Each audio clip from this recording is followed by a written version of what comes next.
this selected. I have this selected to share. And you still don't see them? I don't. Okay, I mean, none of you are seeing them. All right, let me try this again. This is not good.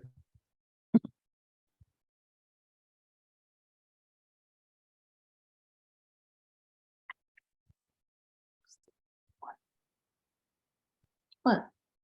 Weird little things have been happening like this each time.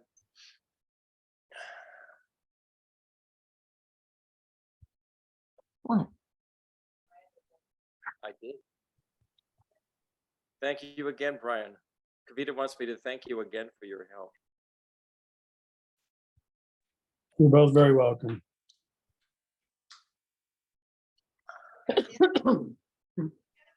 be happy if he was here for a day.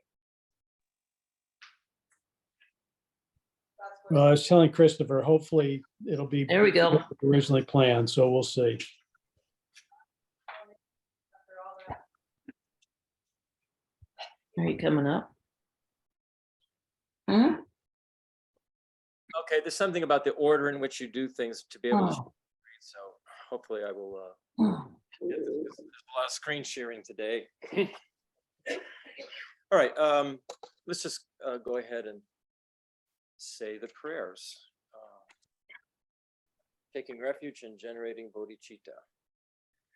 Angye chedang soki choknam la jangchu bardu dakni kiapsu chi daki chinyan gipe sonam ki rola penchir sangye ruparsho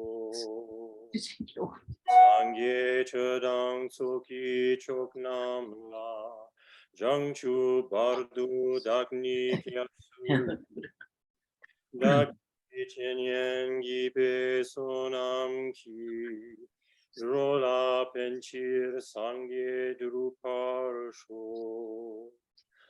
angye chodang soki chognam la jangchu bardu dagni kiapsu chi daki chinyen gipe sonam ki rola penchir sangye druparsho.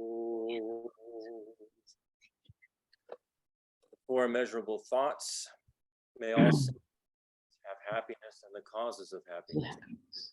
May all sentient beings suffering and the causes of suffering. May all sentient beings be inseparable from the happiness that is free from suffering. May all sentient beings abide in equanimity, free from attachment for friends and hatred for enemies. The seven-limb prayer. Reverently, I prostrate with my body, speech, and mind, and present clouds of every type of offering, actual and mentally transformed. I declare all my negative actions accumulated since beginningless time. Rejoice in the merits of all holy and ordinary beings. Please remain until samsara ends and turn the wheel of Dharma for salvation. I dedicate the merit created by myself and others to the great enlightenment. And now we offer a world mandala. Sajipaki jokshim meto Tramri rablingji Nidegyen padi Sangye jingdu migde uwaki Drokunam dachingla chepasyo Idam guru ratamandalakam niryatayam.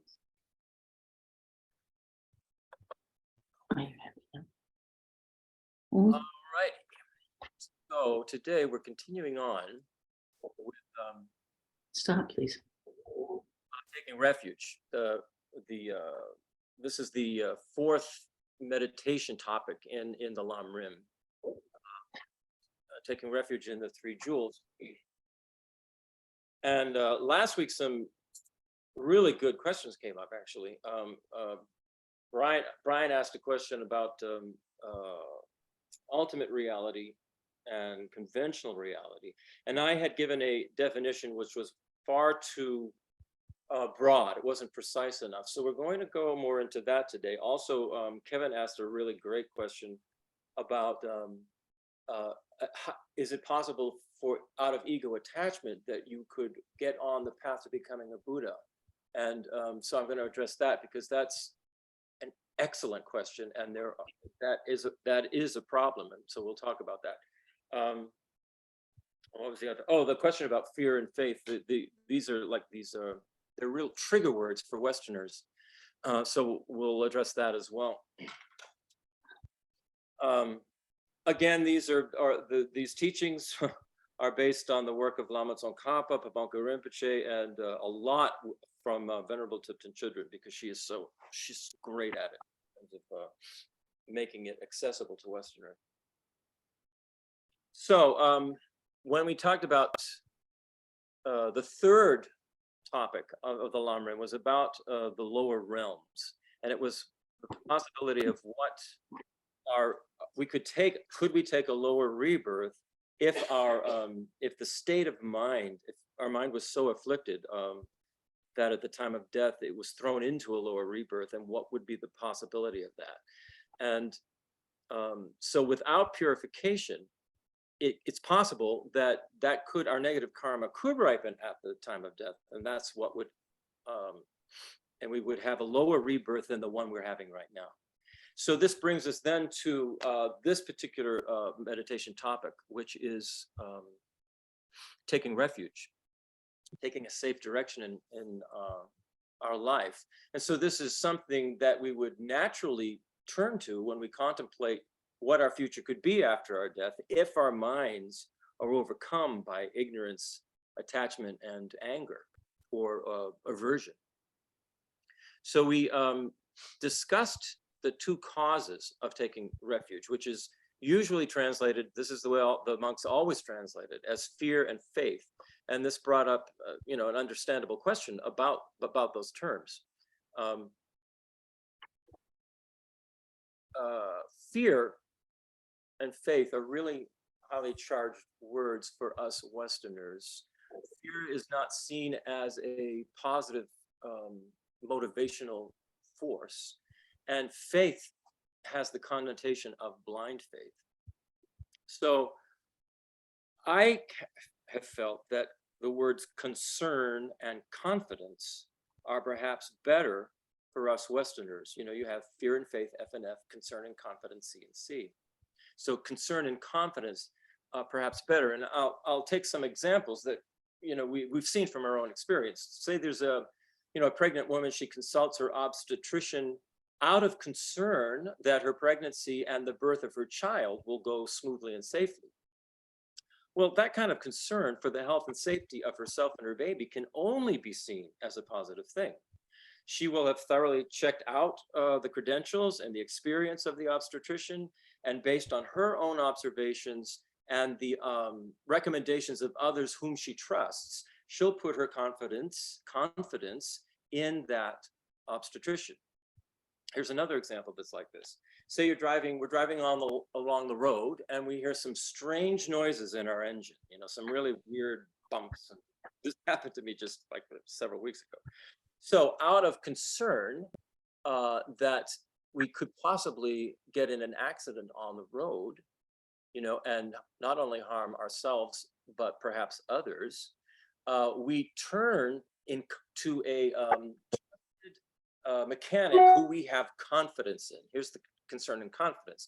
Now, again, the kind of concern that this is bringing up is absolutely a positive thing, both for ourselves and the other drivers on the road. We don't think of it in terms of a cold sweat of fear, but we go, there's a problem here with the engine. I'm concerned about it. Let's see if I can get somebody who I trust to help me fix it. So that's, again, another example. In my own experience, I had difficulty with the terms fear and faith. And I was, able to get past the fear idea. It was the same thing you were talking about. It was the same, like, what do you mean fear? Why should I be feared? As a reason to take refuge. And when I changed it to concern for the future direction of my life, then it made more sense to me. But I still had a lot of problem with the word faith, because faith meant to me from my upbringing that it was blind faith. So I was sitting talking with Geshe Drapa, and I told him about this, and I said, how can I have faith in the Buddha? I mean, how can I even know if the Buddha exists? What I said to him. I mean, I'm not even at the point where I even know whether I think the Buddha exists. So his answer was that I'd become more convinced in the Buddha as I began to understand the teachings, and as I began to use my own reasoning and understanding based on the teachings. So he said, as my confidence in the Buddha's teachings grew, so would my confidence in the Buddha, that there was actually somebody out there who presented this information. And so I would begin then to admire the Buddha's qualities. And therefore I'd become more open and receptive to the Buddha's instructions, and my confidence would continue to grow. And that is what has happened with me. So what Geshe Drapa was alluding to when he was telling me this there are three kinds of confidence that we developed in the Buddha, the Dharma, and the Sangha. So as we start studying the qualities of the Buddha, Dharma, and Sangha, we begin to understand what it is they do and how they function. And when we understand that, our admiration for their qualities grows. And because of that admiration, we become very receptive to their help and advice. And so I want to put this in terms that we really, really, really get. So say you're a teenager in 2014, and you're a big basketball fan, and you just really admire Tim Duncan, right? And you have looked at how Tim Duncan plays, you've studied his moves, and you understand what he's doing and how how he does this and how he throws the ball and the way he runs. And your admiration for Tim Duncan's qualities really begins to grow. And because you are enthusiastic about this thing, you're enthusiastic about basketball. And substitute whatever it is, whatever it is for you with this analogy. You're enthusiastic about this thing. And so you can become very open to Tim Duncan. You really admire his qualities, and you become very receptive. If he was to help or advise you, you would hang on every word because you admire him so much. And you're so enthusiastic about basketball, right? So that's admirational confidence. And that's how our confidence can grow in the Buddha, Dharma, Sangha. So now let's take convictional confidence. The convictional confidence, that was admirational confidence. Now there's aspirational confidence. That's the second one, sorry. First one's admirational, second is aspirational. So the more we admire the qualities of the three jewels, the more we aspire to be like them. And this is very natural. We become enthusiastic because we can see our own potential and we want to develop it. It's a very open and very energized state of mind that makes us want to learn and want to practice. So go back to the kid and Tim Duncan. The more that kid admires Tim Duncan's quality, the more that kid is going to aspire to be, I want to be like Tim Duncan. And this is just a natural thing. So that kid then becomes really enthusiastic because he or she can begin to see their own potential. By looking at Tim Duncan, they see their own potential and they go, I can do this. I want to develop it.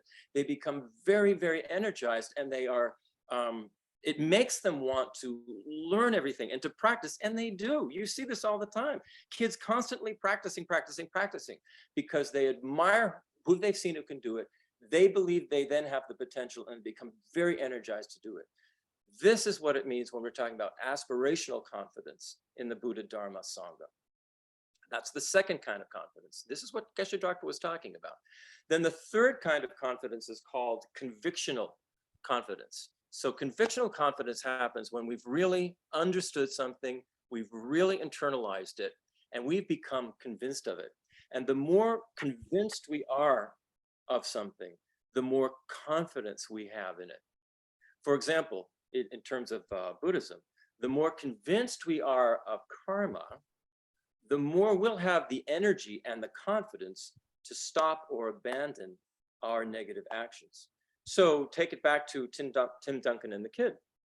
When this kid, through their practice and everything, really has internalized what they're doing, they've practiced a lot. They now see that they actually can, get the ball through the hoop. They can dribble real well. They can run. Their moves are getting really good. They begin to have much more confidence in what they're doing. They know that if they continue, this will grow and grow and grow, and they will become expert at it. They know what to stop doing. They know what to continue to do. So this is convictional confidence. And this is a third kind of confidence that we can get or have in the Buddha, Dharma, and Sangha. Another kind of convictional confidence that we could have, say, with Buddhism, is the more we become convinced of the state or what emptiness means, which is the utter lack of an inherent permanent nature, the more conviction we'll have that we can change, that we can purify our negative karma, and that we can remove the stains from our mental continuum. It's a very natural process, these kinds of confidence: admirational confidence, aspirational confidence, and convictional confidence. So then we have, there's a third cause for taking refuge, and this is great compassion. And this is where Kevin's question came up. So we talked last week about the third cause for taking refuge in the three jewels. That's the great compassion and love that can't bear the suffering of any sentient being and wishes to be of benefit to them. Okay, this grows out of the Mahayana, or the great vehicle in Buddhism. The prerequisite for developing this kind of compassion is the awakened mind of bodhicitta, which is the aspiration to become a Buddha ourself for the benefit of all sentient beings.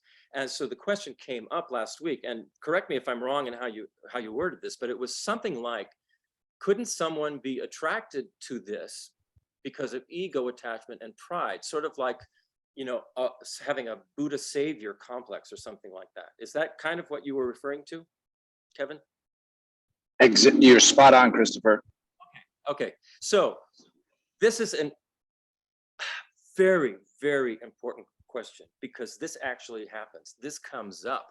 It's possible that some people, because of their propensities and because of their misunderstandings,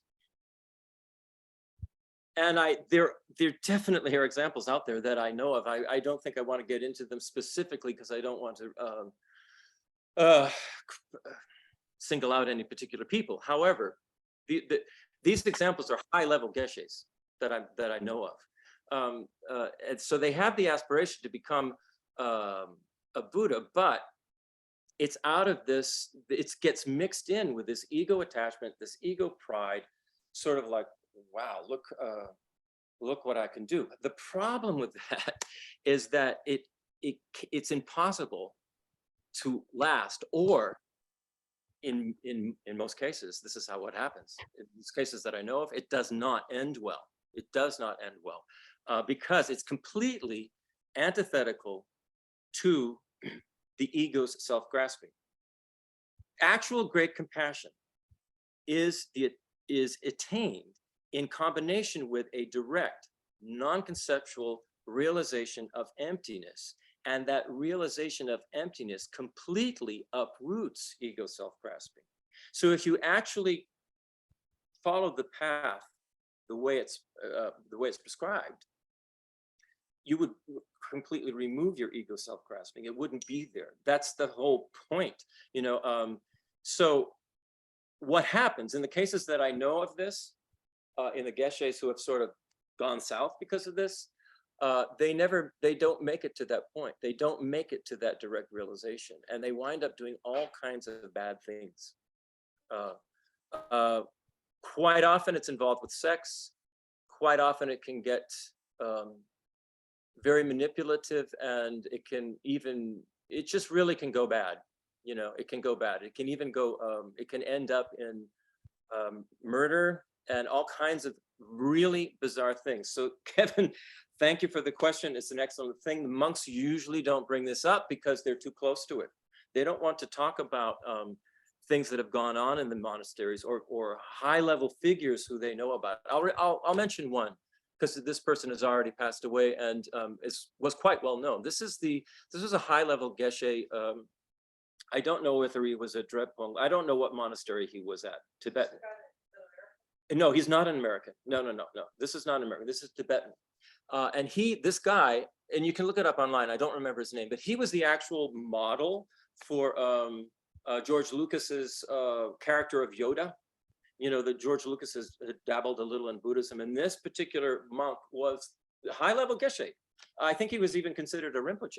By the way, there's that was something. No, the guy that I read about was not. Okay. And so, Yeah, I know. I just wanted to clarify that. so what happened was he was getting involved in tantric practices and taking all of these nuns as his consorts. And after he passed away, the nuns all came forward and saying that he was abusing us, he was raping us. It was all this kind of really negative stuff that came out. So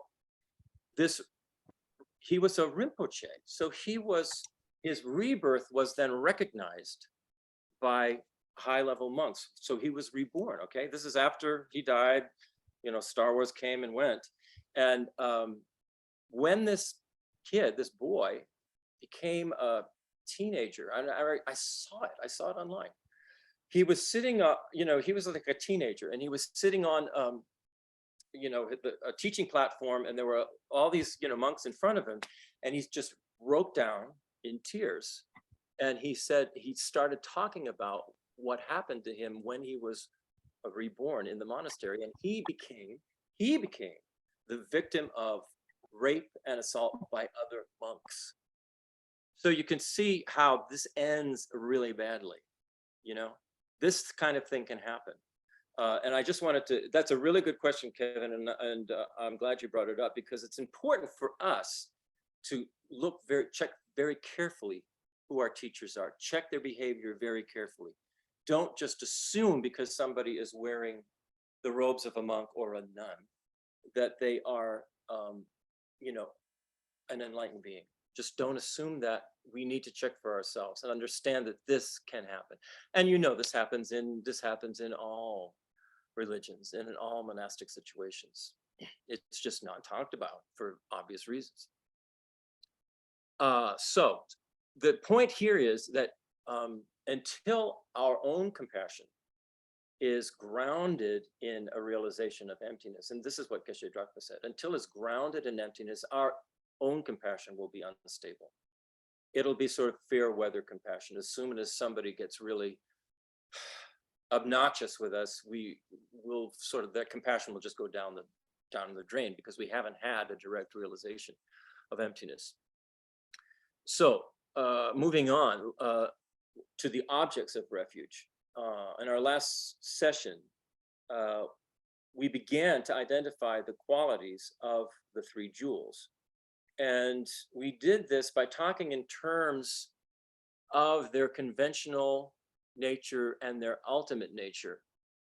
And these natures, as they relate to the Buddha, Dharma, Sangha, the three jewels, they are related in interesting ways to the doctrine of conventional truth and ultimate truth. This doctrine of the two truths is an important element of Buddhism. And it was first presented in its complete modern form by Nagarjuna, none other than Nagarjuna, the foremost expert on emptiness, considered one of the greatest minds in Buddhism.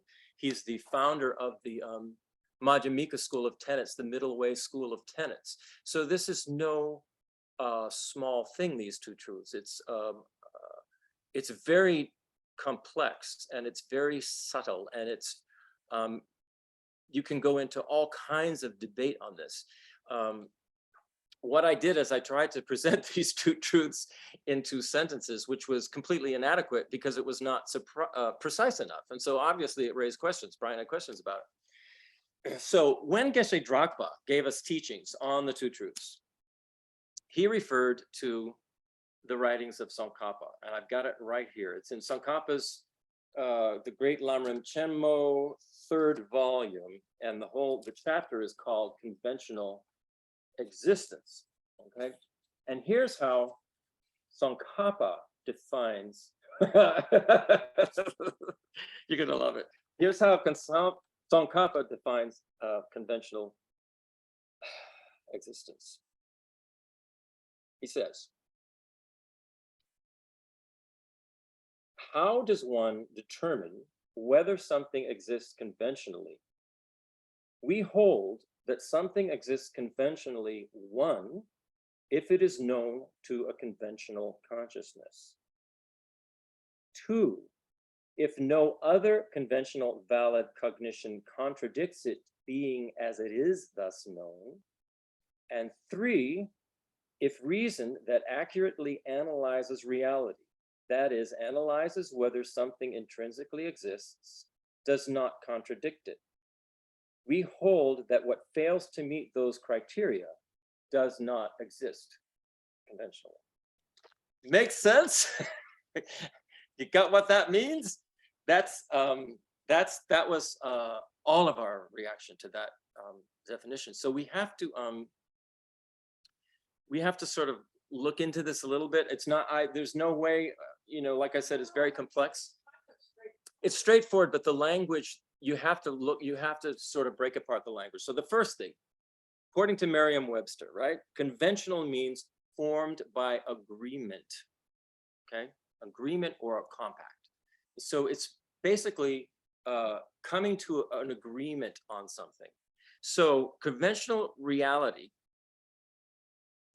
refers to phenomena that arise dependently, that are mutually known and agreed upon by dependently arising conventional cognitions. That means our conventional understanding of things. We get together, with other people like us, and we agree, that's yellow, the sky is blue, right? We make agreements on this, and it's not, and that agreement is not contradicted by any other valid dependently arising conventional cognition. So valid, where is it? I put it down.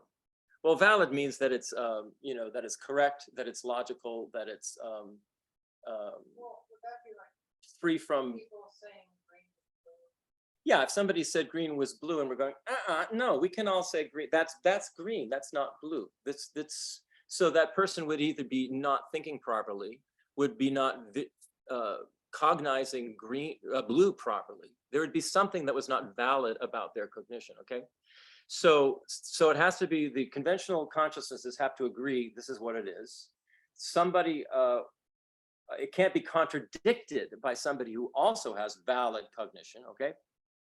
And then the third one is that it's not contradicted by dependently arising reason that can accurately analyze whether the phenomena in question exists inherently, or another word for that is intrinsically, inherently or intrinsically.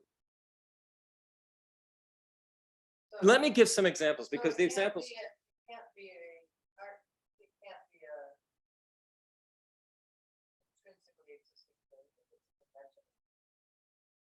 that's right, Convention is a dependent arising. arises. Yeah, and which is why I said I said conventional phenomena is better.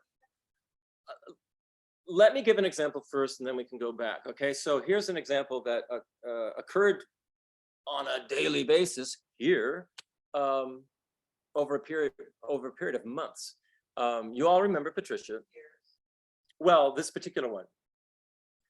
It was during the time when the wisteria was growing leaves. Okay, so we would, my nephew, his wife, Kavita, and I, and Patricia would all be sitting at the dining room table.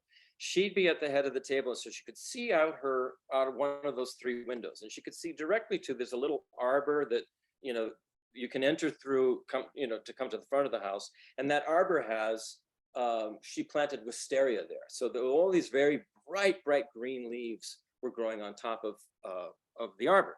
And every day she'd be looking at that and she would say, oh, how beautiful it was. Then she'd get this look on her face of like so angry and so pissed off. And she would say, there he is again, that man, he's stealing my wisteria. He's stealing it and he's going to go sell it. And so every day, Kavita and I and Patrick and Anna would say, there's no man there, Patricia, there's no man. There's no man there. That's not happening. And I would say to Patricia, what you're doing, is you're mixing, because you're very old, your awaking consciousness is mixing with its dream consciousness. And so you're experiencing a dream and being awake at the same time. And she would say, so what you're saying is I'm nuts. So here's the conventional reality of it.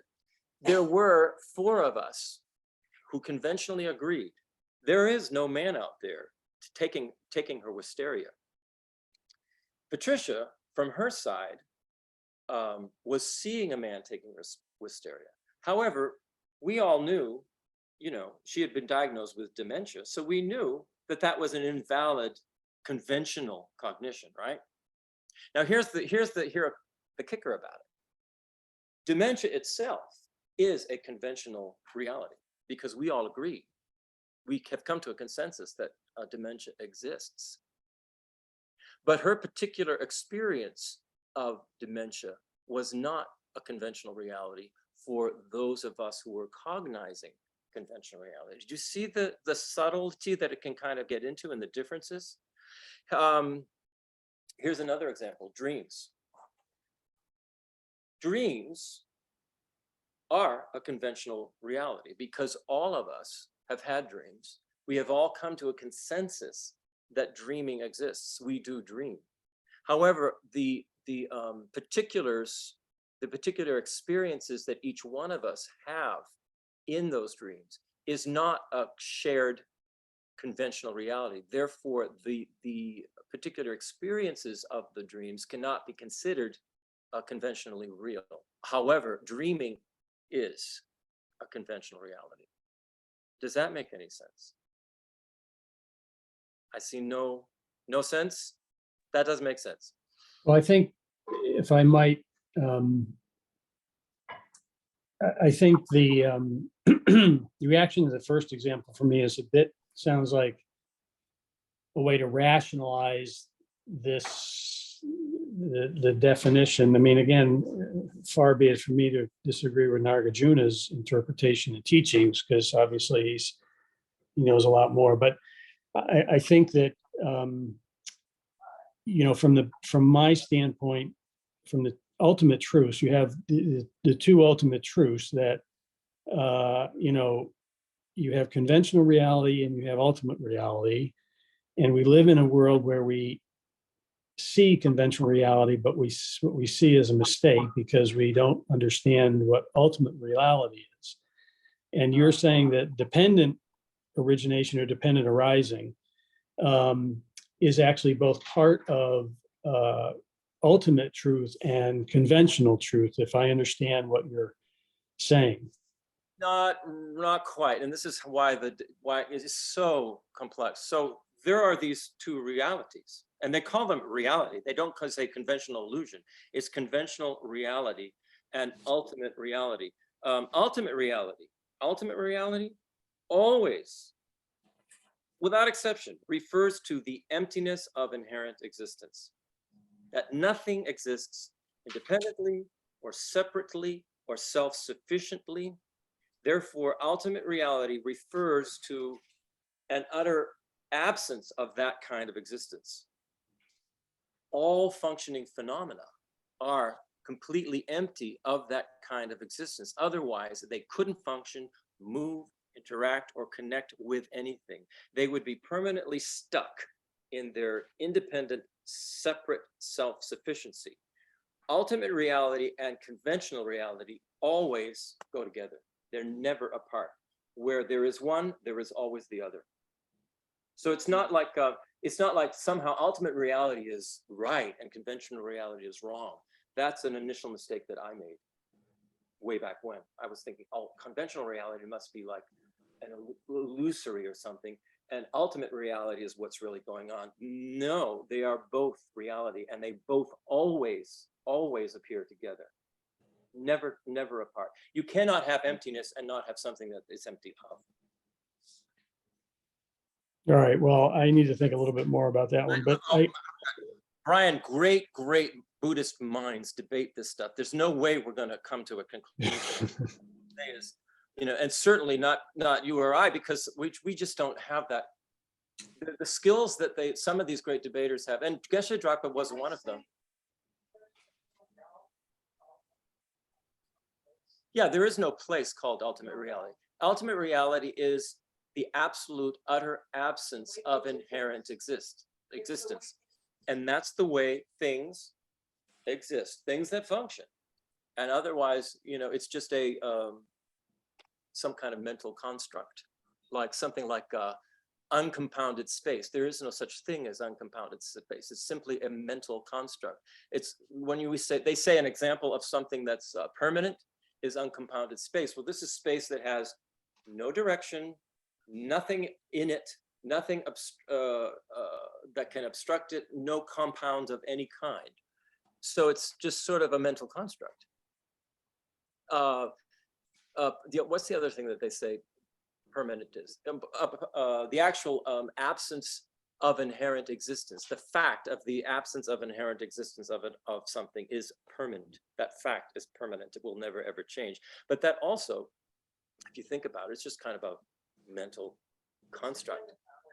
Yeah, but it is dependent on there being something. So this is where emptiness becomes very interesting in its own way. And I remember Geshe Drapa talking about this. You have separate emptinesses. There's the emptiness of the mouse. There's the emptiness of the cup. There's the emptiness of Christopher's body. There's the emptiness of the computer in front of you. All of these emptinesses arise depending on the object that they're empty of. However, all emptiness is the same thing. It's an absence. But we label it the emptiness of the cup, or the emptiness of Christopher, or the emptiness of Brian or Kavita or Nancy. But emptiness, again, I get it, is the absence of inherent independent existence. But emptiness still exists, however you want to define it, because of dependent arising. So anything that exists is empty of inherent existence. Right. So I'm just, if you have dependent arising and you have certain causes and conditions in karma that lead to emptiness in the ultimate reality, then it seems to me that those are, you said they're opposite sides of the same coin, or and the three principal aspects says the same thing, that, you've got to have both. And so right in the Heart Sutra, form is empty. Emptiness is form. They always go together, and not just form, everything else. Right. So everything is empty. I get it. I get it. But again, my understanding, and maybe it's just my lack of careful consideration of the definitions of the English words, but the conventional reality is what we mistakenly see as everything as independent, when in fact they're not independent. There is nothing that is and of itself and doesn't change. those, what you just said, those are two different things. Conventional reality exists. Conventional reality can be perceived as it exists. Now, we mistakenly superimpose onto conventional reality a mistaken view, as if that the things that we see are permanent, individual, separate out there. However, if we start talking about what happens when one becomes a Buddha, when one becomes a Buddha, one can actually see not only the individual book and person and cup and everything, but one actually sees or perceives, and I don't know how this works, the emptiness of that thing as well. It's actually perceived, not that we don't perceive the emptiness. We have to, through inference and logic, start to realize that, oh, and that's the first step in understanding ultimate reality. The first step is through inference and logic that points out, no, this thing actually can't exist the way it appears to me, the way I'm projecting onto it as if it's permanent and separate. And yet this conventional reality is a reality. The other thing I'd say, here's another thing. Conventional reality can change when what is mutually known and agreed upon changes. Here's another example. Extraterrestrials, right? We've been told since the time, even the time before I was born, from the time we were little kids, there is no such thing. I mean, the authorities say there is no such thing as, what do they call it? UFOs. No such thing as UFOs, no such thing as extraterrestrials. This is just a fabrication. People are crazy, crazy, crazy. And yet people all through the decades have been having all kinds of experience, and they're made fun of and scoffed at and blah, blah, blah, blah. Well, 2 years ago, the government and CIA start coming out and saying, well, they actually do exist. So they brought it into the realm by saying that. They brought it into the realm of conventional reality.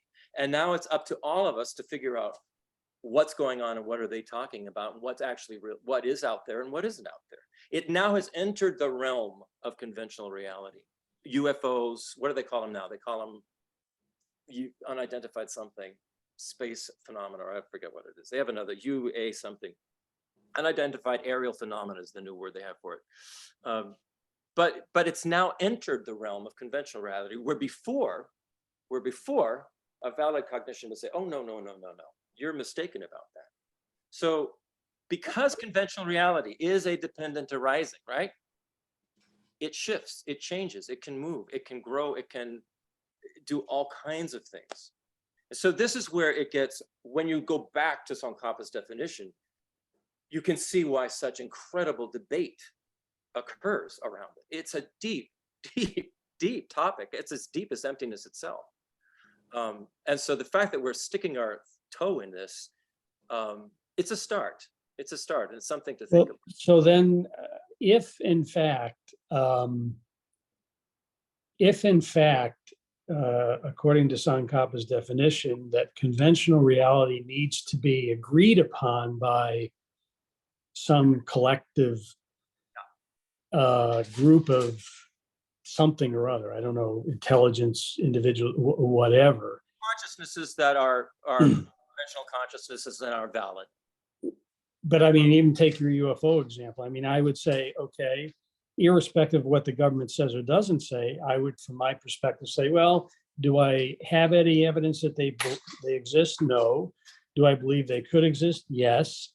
But does that mean they do exist? No, because I mean, so is my conventional reality is different than everybody else's or other people's conventional reality. I don't think there are UFOs. Yeah, that's true. Kavita says there can't be a universal agreement of every sentient being in the universe, right? So conventional reality, which is why if you go back to Tsongkhapa's definition, it's quite specific, and he doesn't leave any room for any kind of loophole. And it's up to us to go back and look at it and try and figure out what do the words mean? Why is he saying it the way he's saying it? You know, I mean, this is what Geshe Drapa showed us when he talked about conventional existence, you know? So Yeah, again, as it, you know, bad.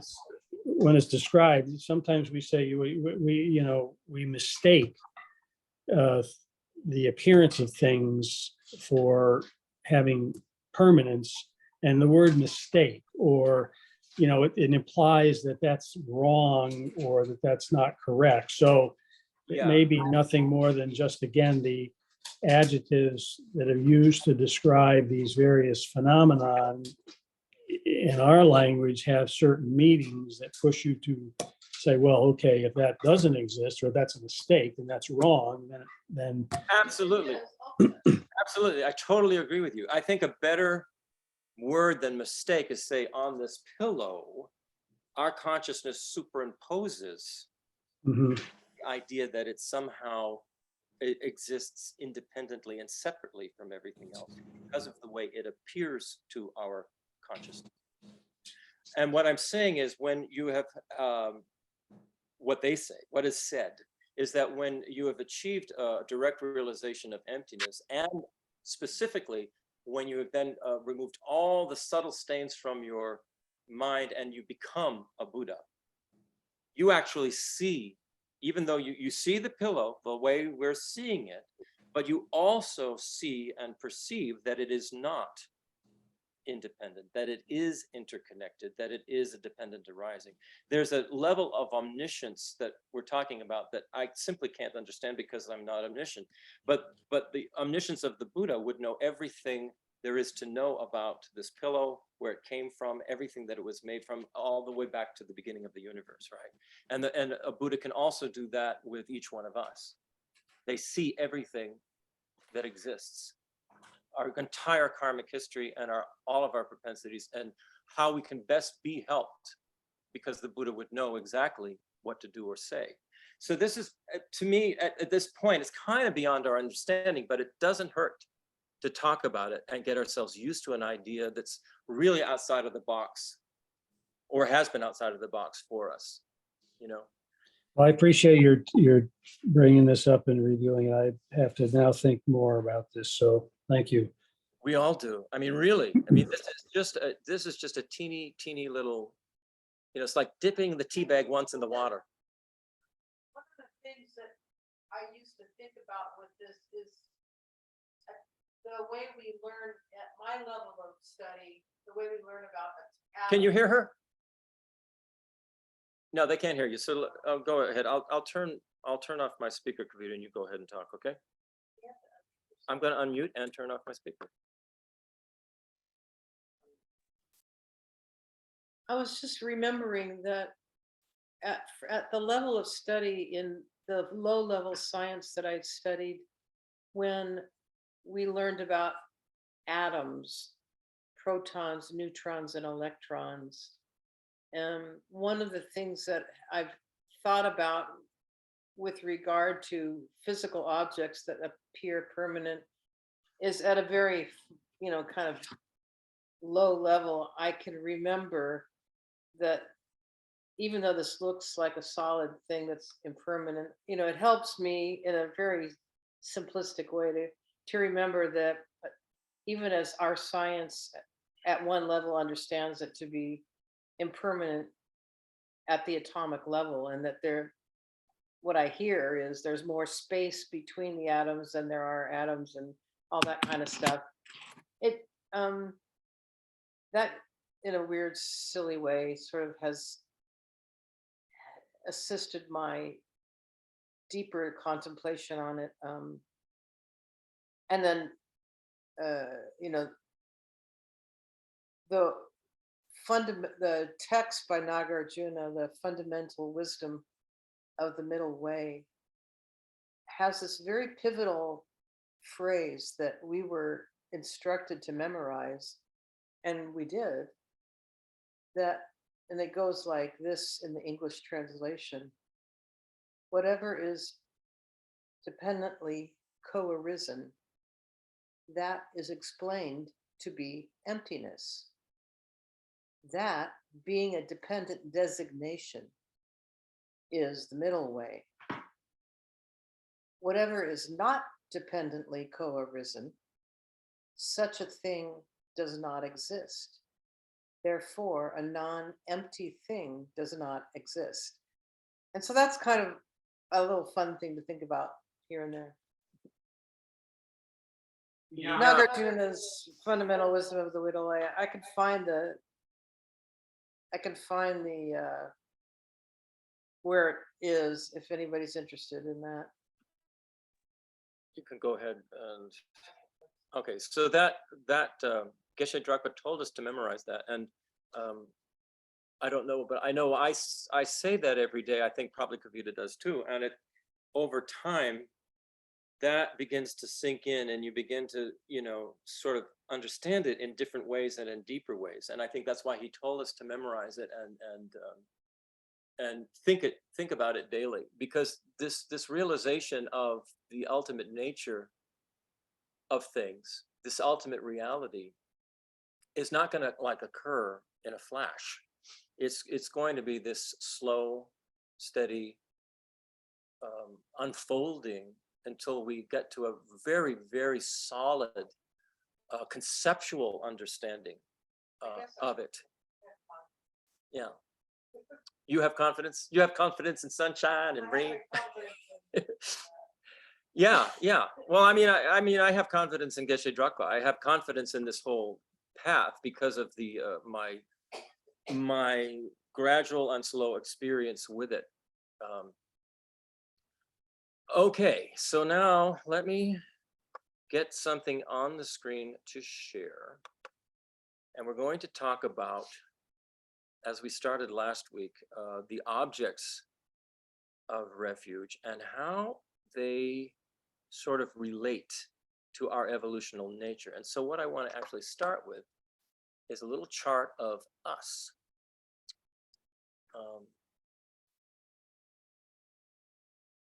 And I will see if I can share these things.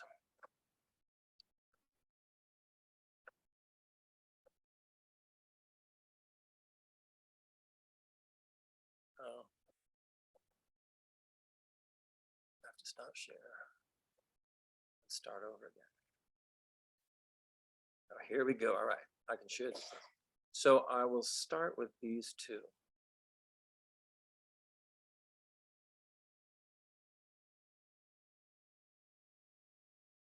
All right, let's go first to this one. Can you see this one that says human form bodies?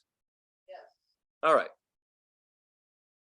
So this is what we are, okay? In terms of our form, okay? This is talking about our appearance. I don't know when I did this, like 1 in the morning or something. So, I've tried to draw a little person here that could be either male or female, because I want us to all relate to this.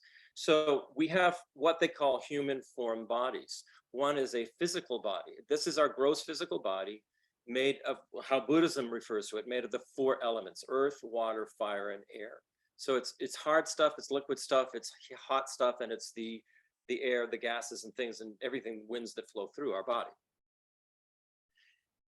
Then we have a subtle energy body. And this is the body we've talked about that has the winds, the 3 central channels that runs up from the base of the spine all the way to the top of the crown. Then we have these side channels that, when we talk about breathing, it comes in through our nose and then down. And these side channels all sort of wrap around the chakras. I've got 7 of these here, but sometimes they talk about 5, sometimes they talk about 6. Carolyn Swan, who studied a lot of this in India, she said, oh my God, there are little chakras all over the body. There's all kinds of things, but these are the main ones. And then throughout the body, there are all these, there's thousands of these, of smaller energy channels that would almost, if you saw a picture of them, it might look like tons and tons of veiny things that are going on, but it's energy channels, and they're conduits for the various kinds of winds that carry, that sort of carry our emotions, they carry our feelings, they carry our thoughts, they carry, these winds, they carry this stuff. Yeah, I found out what the drops are. What are the drops? They're like the condensed vital energy that comes from the red drop and the white Okay, so there are also drops. There's and when we pass away, when the physical body here dies, what happens to this subtle energy body is that as the body is going through the process of death, these subtle energy winds all start coming in towards the three central channels, right? And then they all go into the central channel, and then they all subsume into this see the round circle at the heart. That's the heart chakra. This is where they say our clear and knowing mind, our clear light mind, the mind that just is pure clarity and awareness. That's where this mind is residing. Even now, that's where this mind, this clarity and awareness is here.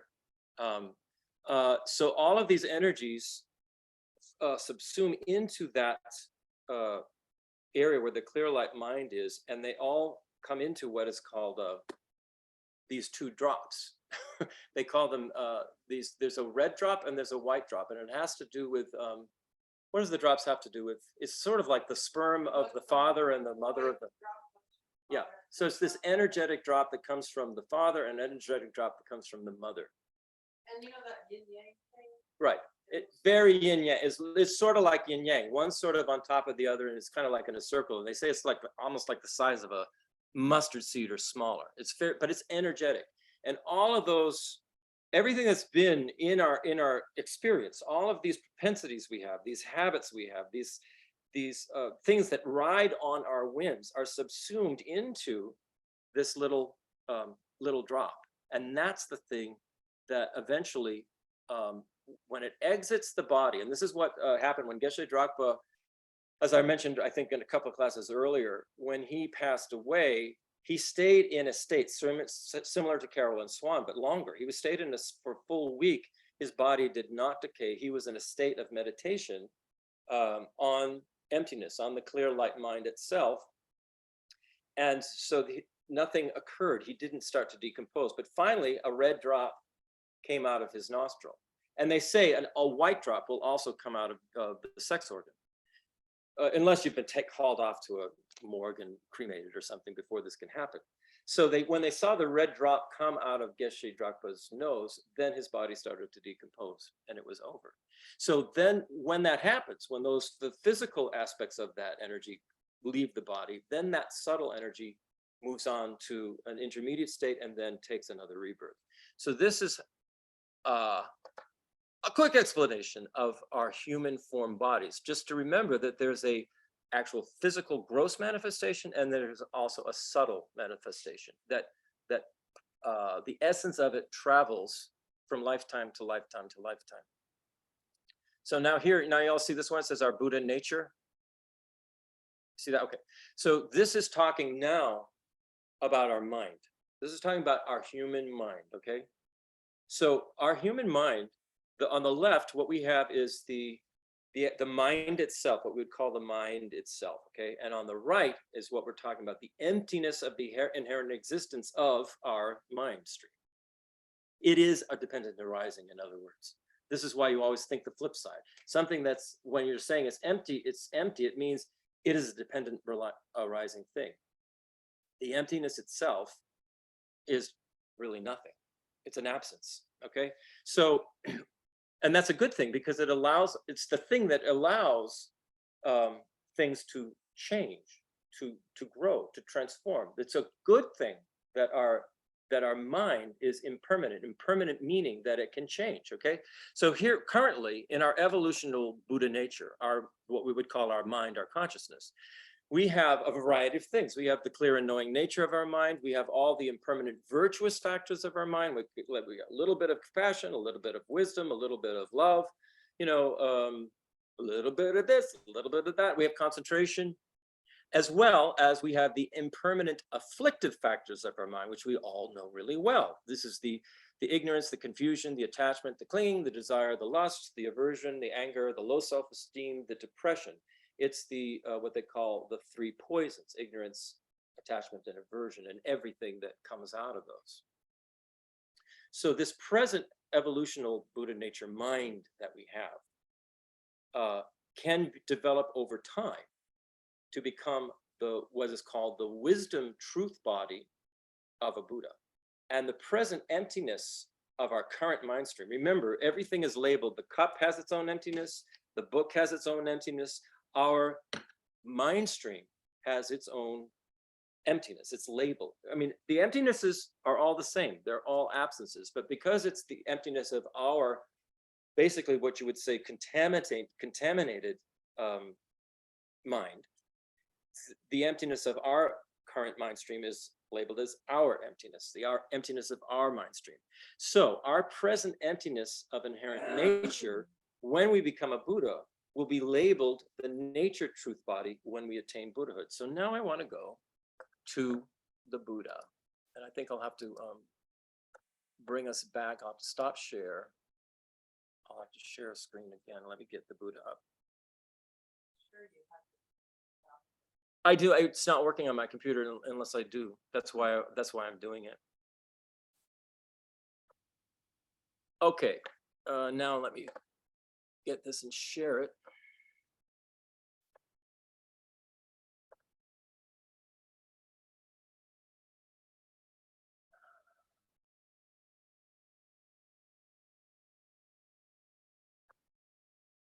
Okay, so let's start with the form. You all see this one then, the form body. Okay, let's forget about the Sanskrit words here for a moment because they will just confuse us. But similar to how we had a human form body, the Buddha has also two form bodies. One is called the Emanation Body. I don't know, can you all see the movement of my mouse? Can you see the little crosshairs moving around? Okay, so it's like having a pointer. You see it? Yeah. Around the Buddha's chest? Okay. So what we're talking about with this emanation body is this, just like we have a grosser manifested body, our physical body, the Buddhas can appear in different kinds of grosser manifested forms, such as this would be like, you know, a little picture maybe of Shakyamuni Buddha as he appeared on the earth. But they can also appear in other manifested forms that are any form that is beneficial to a sentient being. And they can manifest in these forms simultaneously. Don't ask me how, this is what they say, okay? So the Buddha also has, like we had a subtle body, the Buddha has what's called an enjoyment body. And this is a body that highly realized beings, like what they call Arya beings or noble beings. An Arya being or a noble being is somebody who, similar to us, developed over time this intention, this aspiration to become enlightened for the benefit of all sentient beings. That became their goal, their intention.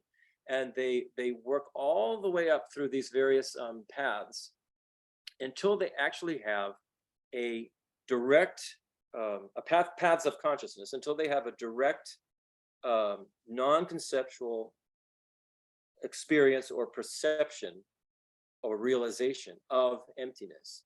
At that point, at that moment that occurs, they become what is called a noble being.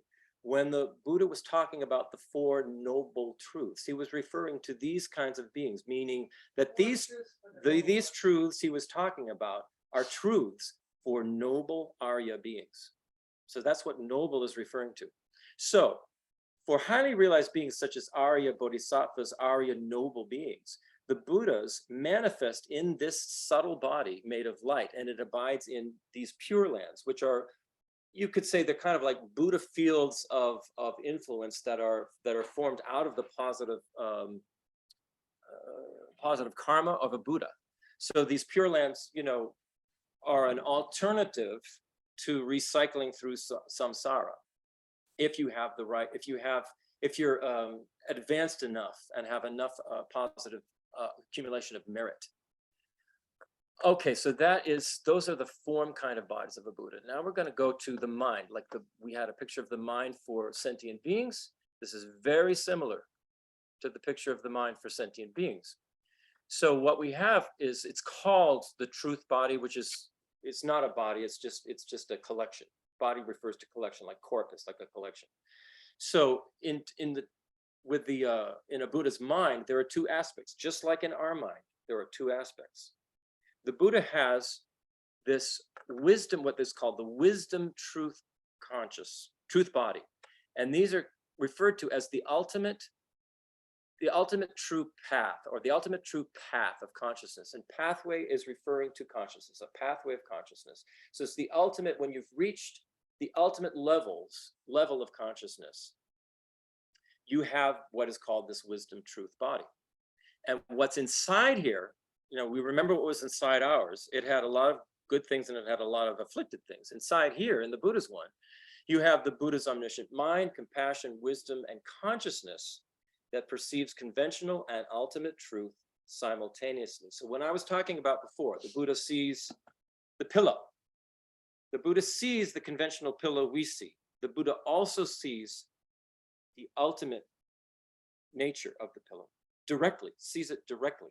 All of the dependent arising, all of the empty, what we would call the empty nature, that it doesn't exist inherently. The Buddha sees how it exists dependently, completely.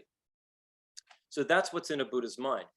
This emptiness of the Buddha's mind is basically the same emptiness. It's an absence, just like our, the ultimate nature of our mind is that there's an absence of inherent existence.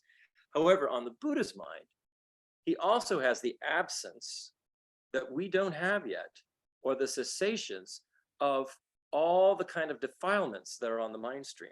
So our current mind stream, we have all of these, we have the ignorance, we have the attachment, we have the aversion, and all the afflictive emotions that go with it, and the propensities for all the actions that we take because of those afflictive emotions. Those are all part of our mind. The emptiness of the Buddha's mind is just like ours, except there's also an emptiness of all of that. It's gone, it's absent, it's completely gone. It doesn't exist. So this is the difference right now between us and a Buddha. And this is the Buddha, this is what is called the Buddha that we take refuge in. This is the Buddha jewel, this is the conventional Buddha jewel we take refuge in. And this would be called the ultimate Buddha jewel that we take refuge in.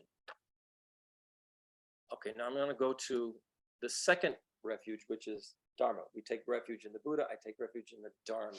So now let's look at a chart on the Dharma.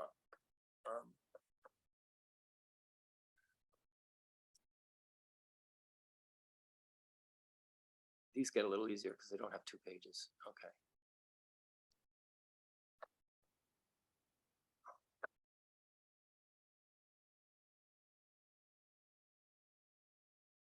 Okay, here we go. This has both the conventional Dharma and the ultimate Dharma. These are the things, this is the other thing. The second thing we're taking refuge in. I go for refuge to the Buddha, I go for refuge to the Dharma. There are 2. There's a conventional Dharma jewel, meaning the refuge, and the ultimate Dharma jewel.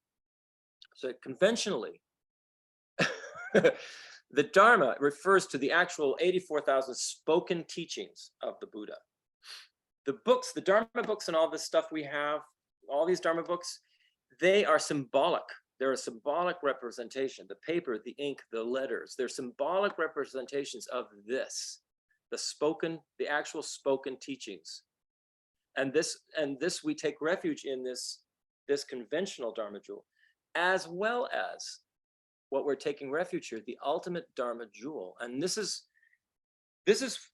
new information. Okay, this is going to seem like, I don't get this. But the ultimate Dharma jewel are what are called the true paths, or the true pathways of consciousness, and the true cessations on the mind stream of an Arya, or noble being. So I'm going back now to the 4 noble truths. Remember, they're truths for a noble being. The first truth is that is the truth of suffering, that dissatisfying experiences exist. I mean, we all know that one. Dissatisfying experiences exist. The second truth is that there is a cause for those. And all those causes, we are learning what those causes are now through the studying of Buddhism. We're learning what the causes are. It's our ignorance, the 3 poisons, basically: ignorance, attachment, and aversion, And those kinds of minds and those kinds of consciousnesses are the cause for all the dissatisfying experience. So those are the first two truths. Suffering exists, and the causes for it exist. The third truth is that this kind of suffering can cease. There can be a cessation of it. That's what was referred to as the true cessations up here, where it says Dharma jewel. True cessations. That kind of suffering can cease. And the Buddha, the fourth noble truth, says there is a pathway that will take you to the cessation of all those sufferings. And that's what the true paths are referring to. These are referring, the true cessations and the true paths are referring to the third and fourth noble truths. The cessation of all dissatisfying experiences and the pathways of consciousness you have to traverse to make that happen, to make that possible. So why the ultimate Dharma jewel is that? Because it's all of the realizations on the mind stream of a noble being, an Arya noble being, who has had a direct realization of emptiness. These realizations are called the true pathways, the true paths to ceasing our suffering. Also, the cessation on their mind stream, those cessations of all the forms of attachment, aversion, and ignorance, which is at the root, these cessations are also called true cessations. And so this is what we're taking refuge in, is this mind, this kind of mind that has these realizations. Meaning this is somebody like us who is advanced far on the path, who has actually had these realizations, and we're taking refuge in that. So when we're taking refuge in the Buddha, the Dharma, when we go to the Dharma, it's not just the books, it's not just the teachings we're taking refuge in, but it's the realizations that occur that are a result of that. We're taking refuge in those realizations that have occurred and are occurring on the mind streams of other highly realized beings. Okay, let's go to, I don't have to, I'm going to the Sangha jewel. Yes, I am, if we can get to it. I mean, we'll see. Now I'm going to the Sangha, okay? The Sangha, I take refuge in the Sangha.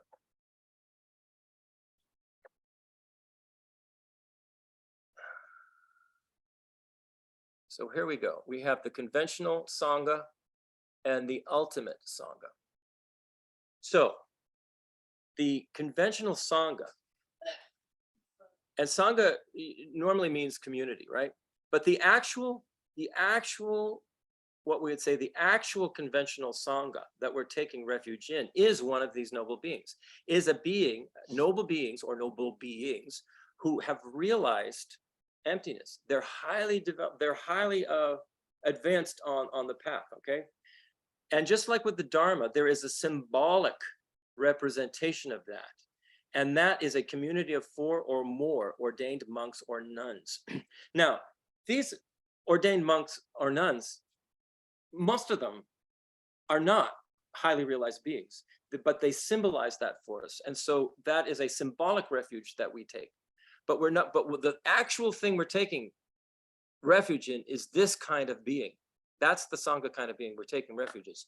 When we go to this ultimate Sangha jewel, it's the exact same thing as the ultimate Dharma jewel. Exact. It is all the realizations on the mind stream of an Arya noble being who has had a direct realization of emptiness. It's the true paths and the true sensations. But it's sort of like it's the community or the gathering of these true paths and true cessations on the mind stream of an Arya or noble being. So we're taking refuge in those realizations and the cessations of all the afflictions that exist in the mind of this kind of a being. Conventionally, we're taking refuge in this kind of a being, and ultimately we're taking refuge in the kind of realizations and cessations on the mind of that kind of a being. This is all new information. It's going to take a while to sort of make head or tail of it. But this is, when I was looking at Prabhanka Rinpoche, this book, Liberation in the Palm of Your Hand, and I was looking at the objects of refuge. he talks about this, but in one paragraph, and he doesn't go into detail. And a lot of times, the teachers don't go into detail on this, but I think it's actually beneficial for us to start to plant the seeds. Geshe Draco would always say this. It's just like planting little seeds in our mind that this kind of thing's out there. And the more we look into it, the more we think about it, the more we analyze it, the more we familiarize ourselves with this, the more it starts to make sense, the more our refuge is actually going to get much stronger, much deeper, much more profound when we take it. It's not just going to be this rote thing like, I go for refuge of the Buddha, I go for refuge of the Dharma, I go for refuge of the Sangha. We are going to know exactly what we're taking refuge in, what we're talking about, what it is. And it's going to have an impact on how we feel about taking refuge. So these are, even though it's new and it's weird, it's important to start thinking about it. Any questions on those?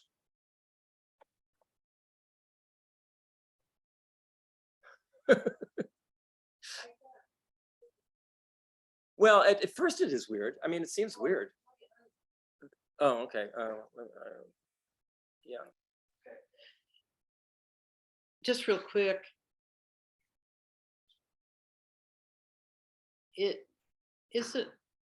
Doesn't strike me as weird exactly. What would be weird is if you were studying and practicing a tradition and a way of thinking and didn't want to check out like the basic principles, such as taking, the three jewels, Buddha, Dharma, Sangha, and why they're valid. That would be weird. Yeah, To I totally agree with you. I do agree. so I just thank you for taking the time to study up on this and present it to us in such a lovely, concise way. I'm muting myself. Okay, I guess, Kavita's right. Weird's a wrong word. What I would say is that this information for us right now is really outside the box that we're used to. And so it's new. And it seems quite different. And anything that's new and different like that takes some getting used to, and we have to get familiar with it before it actually begins to make any kind of sense to us. Unmute you again. Okay. Hold on. It would be a little bit like very ordinary things that we are totally familiar with, such as if I want to become a great classical guitarist, I would have probably a master guitarist would have caught my attention, inspired me, and then I would be looking for his students, possibly either one of his students or this master himself to study with. And in that sense, in my aspiration to become an expert guitarist, I would be, quote, taking refuge. Another translation would be safe direction. I would follow the instruction of his students, that they got the instruction from him or from him. So I think it's same with, I'm sure any of you who have studied at a high level, I mean, you probably, Brian, selected your medical training and all those things that you have such proficiency in by the reputation of, the individuals that were presenting the information. I think it's really the same thing. It's just, it's the non-worldly end goal is what's the difference. Yeah, as Kavita pointed out, we all have these kind of experiences of what it means to sort of take somebody, in this case, what we want, basically, we want to be happy. That's why we're all coming to Buddhism. We've looked at all other ways of, what's going on, and we're like, let me give this a shot. It makes a little bit of sense to me. So what we're looking now for is the mentors that we can look up to, take a safe direction in, follow their example. It's sort of like the kid who's looking at Tim Duncan and going, wow, I want to be like you. I admire what you're doing. I aspire to be what you're being. I'm developing confidence in this. We're developing confidence in these beings and these states of mind that we are aspiring to. Okay. We haven't talked about this model yet that is used a lot in Tibetan Buddhism, in our tradition, Gelugpa even. They'll talk a lot about this formula: basis, path, and fruit. So the basis, paths, and fruits of different schools of Buddhism, or different approaches to your practice of Buddhism. And, you could, what we are saying is we're aspiring to achieve the fruit of the path. I don't know, it's sort of obvious, but it felt good to introduce this basis, paths, and fruits. Because us as sentient beings is the basis, just generically speaking. Please keep in mind that when you dive into individual schools and individual courses, and when they talk about the basis, they're going to have very detailed technical definitions of the basis, as well as the path, as well as the fruits. But I'm just saying, generically speaking, a sentient being is the basis, and the paths are the paths, and the fruits. Yeah, and the fruits, we're all in it for the fruits. And even if your happiness, I've thought a lot about Brian Herman's comments and expressed motivation to want to be more effective in helping others. And that's a big interest for Brian, if I understand it, in his study and practice of Buddhism, to help others and I completely lost what I was going to say. Oh, little A. But yeah, let me see if I can get it. Oh, yes. I think we've probably all experienced this. And it first, especially if you have kids,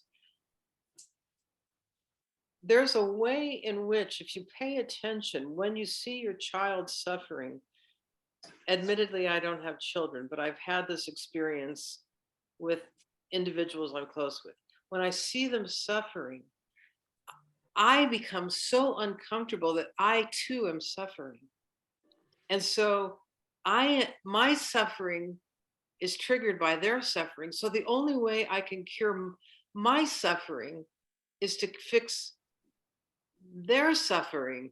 It's kind of a very strange thing. I've had this with Christopher. If he's got it, he's not sick often, but if he's ill, one time he had a bad migraine, and I was trying anything I could think of, because I couldn't just sit there and let him be in that kind of misery. Or we had a cat. The first time I experienced this and went, wow, this is really weird. I'm helping this cat so that I won't feel bad. This suffering cat, this was years and years ago, is making me uncomfortable.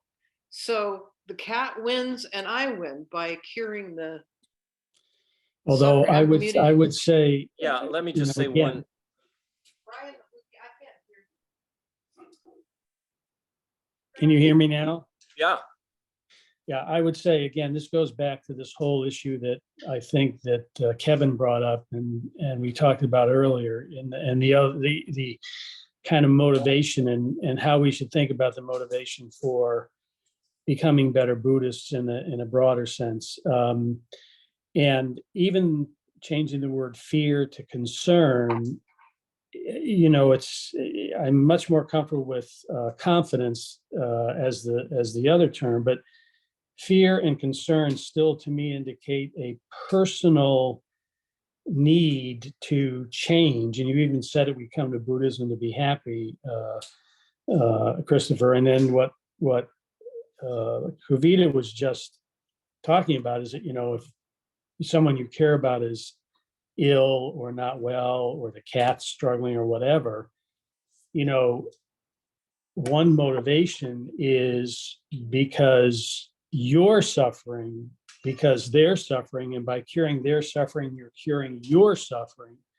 To me, that still is different than really being committed to the curing the suffering of others, which I think should be independent sometimes of your own suffering. And in fact, your own suffering may be part of what is needed to cure the suffering of others. Yeah, If that makes sense. that makes sense. Especially makes sense for human beings like us. What I would say, when you get to the level of a Buddha, there is not suffering there. There is a sort of an omniscience that knows exactly what the problem is and knows exactly how to solve it, and knows that it's only a question of, you could even say time, but it's a question of the suffering beings waking up to understanding the causes of their suffering, and that is what's going to alleviate the suffering. So the Buddhas themselves are not suffering, but they do have this great compassion, because they can see that someone else is suffering. So it's a little different than the suffering that we might feel like we can't bear. It hurts us to see someone else suffering. A Buddha actually knows exactly what to do, what the problem is, and it's going to get solved eventually. So to me, that would be the difference, the difference that we're heading towards. It's already past time, but okay. I remember a story of the Dalai Lama was visiting some city, and he was up in a high rise. It was a Westerner who wrote this account, and the Dalai Lama was looking out over the city and started crying. And the person asked him, "What's wrong?" And he said, "I'm looking down at all these people racing around, living their day-to-day lives, and feeling the suffering that underlies and motivates so much of their activity," which is along with, which is to say, all of our, in the exercises that we are given, the formulas to generate artificial bodhicitta to lead us to authentic bodhicitta, or say we contemplate these ninefold cause and effect of thinking of sentient beings as their mothers, thinking of their suffering, thinking how they want to be happy, all those things, it's stepping stones, I guess. And I can't imagine that any of us can be completely abstractly concerned or abstractly enthusiastic about curing the suffering of the world without some contact, some experience ourselves or with ones we know of why would suffering matter if we didn't have an appreciation for the actuality of suffering? So we can't, I can't imagine that there's such a thing as just this abstract idea that it's nice to help others and be of service without a visceral understanding that suffering is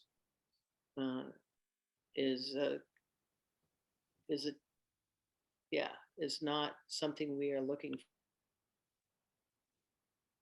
But by definition, that's what we're all trying to move towards, is a Buddha who certainly understands suffering, but doesn't suffer themselves, even in the face of massive suffering of others, but knows the path to try to help that suffering.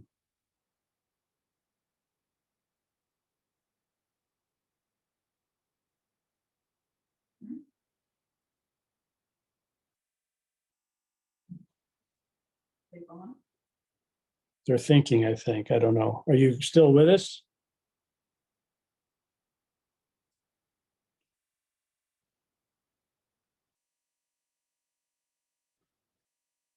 Yeah, anyway, I was saying the only person that I could think of that would be like that, it would be a sociopath who has no feeling for other people's suffering or feeling or anything like that. And that's totally not the direction any of us want to be going in, All right, let's go to dedication prayers. We didn't get through everything, but that's fine. It doesn't matter. We'll get through it eventually. Okay. Due to this merit, may we soon attain the enlightened state of Guru Buddha, that we may liberate all sentient beings from suffering. May the precious Bodhi mind, not yet born, arise and grow. May that born have no decline, but increase forevermore. May the view of emptiness, not yet born, arise and grow. May that born have no decline, but increase forevermore. And finally, the Guru dedication. In all my rebirths, may I never be separated from perfect spiritual masters and enjoy the magnificent Dharma. Completing all qualities of the stages and paths, may I quickly achieve the state of Vajradhara. May anyone who merely sees or hears, remembers, touches, or talks to me be instantly freed from all sufferings and abide in happiness forever. Suffering, all the suffering. Oh, I got to think about the ants really hard now. It is only from the kindness of my guru that I have met the peerless teachings of the Buddha. Thus, I dedicate all merit so that all sentient beings in the future may be guided by kind and holy gurus. Alhamdulillah. Okay. Next weekend, I'm not going to be, I won't have time to prepare for class on Sunday because we have this, the Peace Center event coming up. So it'll be 2 weeks from now. And we can get back to this really interesting stuff. Okay. Thank you, Christopher, once again for Thank you. a wonderful, wonderful lesson. Thank you. Thank you. Thank you. Like I said before, I am getting as much out of it as anybody because it's a great way to just keep learning and keep reinforcing and familiarizing.